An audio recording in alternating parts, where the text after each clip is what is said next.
Caríssimos amigos e irmãos, que a paz do Senhor esteja com todos vocês. Nós estamos iniciando o mês de outubro. O mês de outubro, para nós, é o mês das missões e mês do Rosário. Próximo dia 7, nós teremos a oportunidade de celebrar Nossa Senhora do Rosário. E recordamos justamente o valor da oração, o valor do Rosário.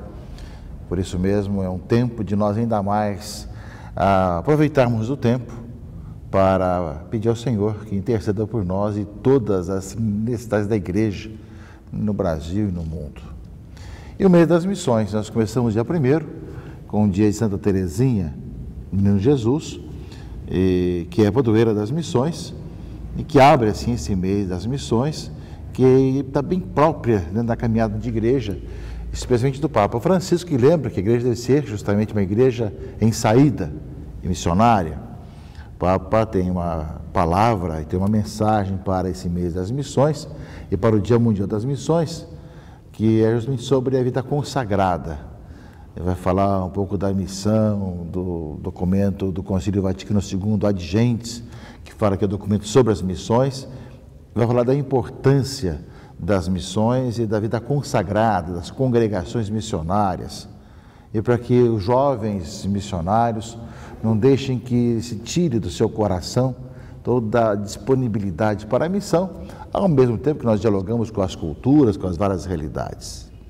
Também nós temos no mês das missões o tema ligado justamente ao tema da campanha da fraternidade, igreja e sociedade, e que justamente nesse ano missão é servir. Quem quiser ser o primeiro, seja o servo de todos. Justamente aqui no Brasil, vai colocar justamente essa missão que é serviço. O trabalho de nós colocamos a serviço dos irmãos e irmãs. Estamos também, nesses dias, na Semana Nacional da Vida. Semana Nacional da Vida, que vai ter como ponto culminante, próximo dia 8, que é o dia do nascituro, o dia da vida, digamos assim, e que fala que a nossa missão é amar, né? O amor é a nossa missão, que é justamente o tema da Semana Nacional da Vida. São tantos acontecimentos e tantas comemorações nesse mês das missões. E, de maneira especial, nesse domingo, dia 4 de outubro, dia de São Francisco de Assis, embora nós não celebremos, porque justamente é domingo, mas recordamos da ecologia e também da paz. E aqui no Brasil, a CNBB, uma moção aprovada na Assembleia do ano passado, convocou todos nós para uma caminhada pela paz, para que nós pedíssemos e rezássemos pela paz, fizéssemos essa caminhada nesse dia de São Francisco de Assis. Nós que escutamos há pouco o Papa Francisco falar sobre a questão da ecologia, no documento Laudato Si, sem dúvida que nos colocamos abertos e disponíveis, meus irmãos e irmãs, para uma caminhada pela paz, e nós sabemos quanto que nós precisamos rezar pela paz, nesse ano da paz que acontece realmente no Brasil. Se o Papa lembra da vida consagrada, no ano da vida consagrada, quando fala das missões, para nós no Brasil, a questão da paz é para que nós rezemos e manifestemos esse desejo para que aconteça a paz. E finalmente, meus irmãos e irmãs, nós estamos no mês do Sínodo dos Bispos sobre a questão, da família, né? Tivemos no ano passado uma Assembleia Extraordinária e temos agora justamente o Sínodo dos Bispos sobre a família. E, por sinal, a palavra de Deus desse final de semana nos fala sobre o matrimônio, sobre a vida matrimonial.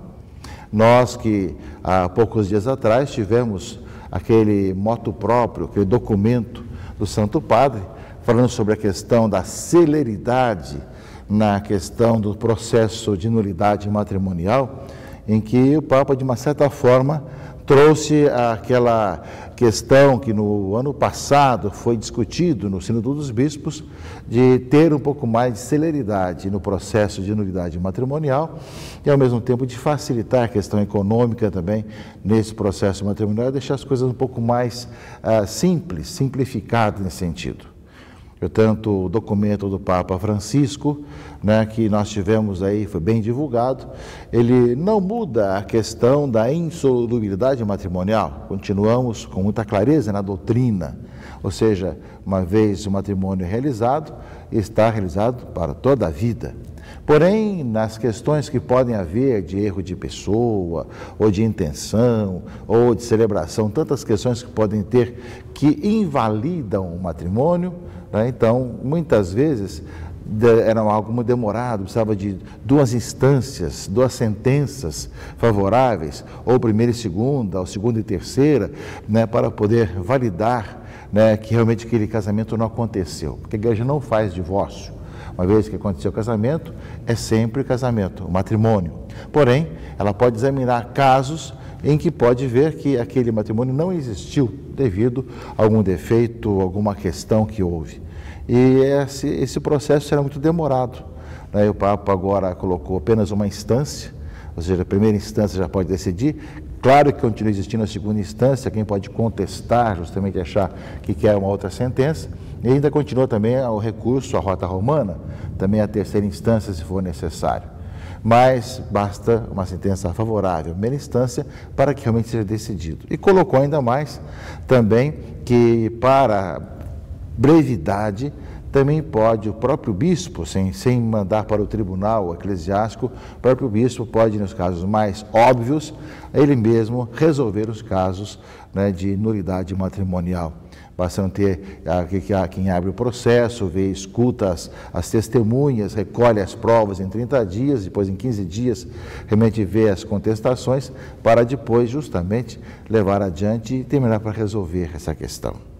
E ao mesmo tempo, né, de facilitar a questão econômica, de tal maneira que, resguardada a necessidade de custear o tribunal eclesiástico, que também a questão econômica seja favorecida para as pessoas que necessitam dessa lei, dessa justiça. Fala que justamente o Concílio Vaticano II lembra do papel do bispo enquanto juiz, também, enquanto esse grau do judiciário, e lembra também que é necessário que as pessoas que estão aí nesse processo não sofram com tanta demora na questão do julgamento do seu processo de nulidade matrimonial. Isso já foi bastante discutido, bastante divulgado, mas é interessante ver que nós estamos começando agora um sínodo dos bispos sobre a questão do matrimônio, a questão da família, e ao mesmo tempo vendo caminhos e muitas coisas que já foram discutidos na Assembleia Extraordinária do ano passado, já o Papa colocou em prática.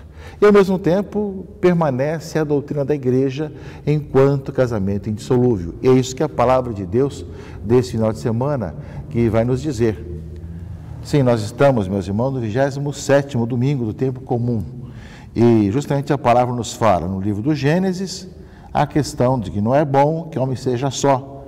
Vou dar-lhe um auxiliar semelhante a ele. Então o Senhor Deus formou da terra todos os animais selvagens, todas as aves do céu, e trouxe-os a Adão para ver como o chamaria. E todo ser vivo teria o nome que Adão lhe desse. E assim vai toda a história, né, de Adão, que dá nome a todos os seres. E aí, depois de um profundo sono, quando adormeceu, tirou-lhe uma das costelas, fechou o lugar com carne, né, e formou a mulher e conduziu a Adão, que exclamou: desta vez sim, é osso dos meus ossos e carne da minha carne. Ela será chamada mulher, porque foi tirada do homem. Por isso o homem deixará seu pai e sua mãe, e se unirá à sua mulher, e eles serão uma só carne. Já aqui no Gênesis, meus irmãos e irmãs, aparece justamente que a mulher e o homem são da mesma essência, são da mesma vida, e ao mesmo tempo são feitos um para o outro, carne da minha carne, ossos dos meus ossos, de tal maneira que são chamados essa comunhão e essa unidade. E no Evangelho de Marcos, a leitura desse domingo, 27º domingo, também alguns fariseus quiseram pôr Jesus à prova e perguntaram se era permitido ao homem divorciar-se da sua mulher. Jesus vai dizer assim que Moisés, né, permitiu escrever uma assinatura de divórcio e expedi-la, disse os fariseus a Jesus. Ele vai responder, por causa da dureza do vosso coração. No entanto, aí vai recordar o início, desde o começo da criação, Deus os fez homem e mulher. Por isso o homem deixará seu pai e sua mãe, e os dois serão uma só carne. Portanto, já não são dois, mas uma só carne. Portanto, que Deus uniu, o homem não separe. Portanto, Jesus fala daquilo que lá fala no livro do Gênesis. Embora na caminhada do povo de Deus Moisés tenha permitido, Jesus faz voltar à origem da unidade, da comunhão entre homem e mulher, que aquele que Deus uniu, o homem não separe. Essa é a doutrina da igreja. Porém, como nós falamos antes, pode acontecer de defeitos, de erros no consentimento, em pessoas e tudo mais, ou mentiras que possam haver, que tornam justamente inválido ou nulo, né, o casamento. Mas a doutrina continua a mesma, se casa para formar um só, marido e mulher. De tal maneira que, depois vai lembrar São Paulo, são os sinais do amor de Cristo pela igreja, de Deus pela humanidade. De tal maneira que esse sinal é indissolúvel, deve ser permanecer, né, como Deus nos ama e dá vida por todos nós. Por isso mesmo, quando os discípulos vieram em casa e perguntaram a Jesus, ele respondeu: quem se divorciar de sua mulher e casar com outra, cometerá adultério contra a primeira. E se a mulher se divorciar de seu marido e casar com outro, cometerá adultério. Não é? Ou seja, Jesus é bem claro com relação a isso. Não é? Jesus vai dizer, vai voltar mente às origens. No começo não foi assim. Por isso o homem deixará seu pai e sua mãe, esse será sua esposa, e serão os dois uma só carne. É justamente esse aspecto, meus irmãos e irmãs, que nós somos chamados a buscar e a ver cada vez mais. Né? E de tal maneira, nessa semana da vida que nós vemos agora, a missão é amar, a missão é o amor é a nossa missão, nós somos chamados justamente, dentro desse mês das missões, mês do Rosário, e nessa Semana Nacional da Vida, a ver que na família se manifeste cada vez mais esse grande dom, para que nós construamos a paz, cuja caminhada pela paz hoje nós fazemos, e a preocupação cada vez mais de sermos missionários, evangelizadores, através da vida que nós levamos e que vamos vivenciando cada vez mais. Finalmente, meus irmãos e irmãs, a segunda leitura, a carta aos Hebreus, né, justamente fala do ser humano. Fala de Jesus, justamente, que nós o vemos coroado de honra e glória por ter sofrido a morte. Né? Ele deu a vida por todos nós. Jesus deu a vida por cada um de nós. Vemos aí a vida humana salva em Jesus Cristo. E convinha, de fato, que aquele por quem e para quem todas as coisas existem, que desejou conduzir muitos filhos à glória, levasse o iniciador da salvação à consumação por meio dos sofrimentos. Por isso, portanto, Jesus, o santificador, quanto aos santificados, são descendentes do mesmo ancestral. E por essa razão, não se envergonhe de os chamar irmãos. O Senhor dá a vida por todos nós, somos filhos no Filho. Por isso mesmo, ao rezamos a Deus como nosso Pai e irmãos entre nós. Meus irmãos e irmãs, são tantas coisas que nós iniciamos nesse mês de outubro. Vamos aprofundar, seja a Semana Nacional da Vida que estamos, seja o mês das missões, com os temas tanto nacional como também mundial, o tema mundial sobre a vida consagrada no Adigentes, e o tema nacional sobre a questão do serviço, já que está ligado ao tema da campanha da fraternidade, e como Santa Teresinha, nos coloquemos com o coração missionário, e como São Francisco de Assis, cuja festa celebramos nesse domingo também, lembrar-me de quem se coloca disponível para viver o Evangelho e testemunha Jesus Cristo, nosso Senhor, às pessoas. Que tudo isso que está ao nosso redor, celebrações, comemorações, caminhadas, nos leve cada vez mais também a valorizar a família cristã, no meio de uma compreensão de uma igreja que é mãe, que se preocupa com o bem dos seus filhos e quer que todos encontrem a vida, né, com carinho, quer abraçar a todos, que nós ainda mais possamos ver e valorizar e testemunhar ao mundo que o caminho da vida, o caminho da verdadeira vida passa, evidentemente, por aqueles que buscam em Cristo a vida e por isso mesmo são capazes de viver essa comunhão de vida de família e de matrimônio, testemunhando que são unidos em Cristo Jesus, nosso Senhor. Por isso deixará o homem, seu pai e sua mãe, esse será sua esposa e serão dois uma só carne. Bom domingo, boa semana a todos vocês, que Deus abençoe, proteja e guarde, em nome do Pai, e do Filho e do Espírito Santo. Amém.